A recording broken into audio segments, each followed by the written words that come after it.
As we head on into summer, I want to do a June update for my 2024 garden. The asparagus is just about done for the year. Actually, it's completely done. I let whatever's left go to seed. I've got lots of calendula flowers coming along. I've harvested a lot off those 2 kale plants. And these are all broccoli plants that are forming heads. So even in this really brutal heat, I'm still getting the broccoli plants coming along. Just planted a couple new eggplants in there. Now these are all my potatoes that I planted in 10-gallon grow bags. I have about 12 of them. Now this is the beet raised bed, and I have harvested so many beets. I've done beet greens, pickled beets, roasted beets, and I've got lots more coming along.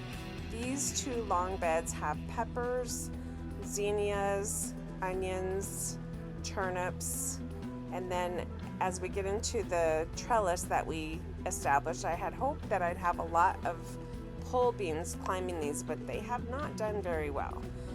But I did not start planting until mid-May, so I have about 30 tomato plants coming along, and they're doing very well, but they probably won't produce fruit until end of July, maybe the beginning of August.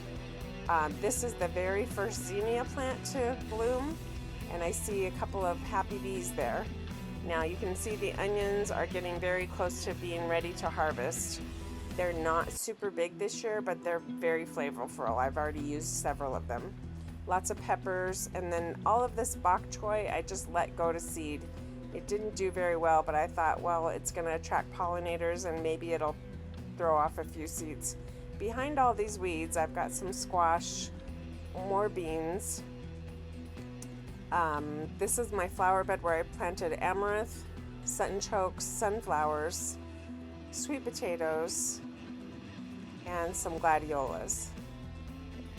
Another bed with some beans. This is some dill, mint. That's a lot of spinach that I let go to seed.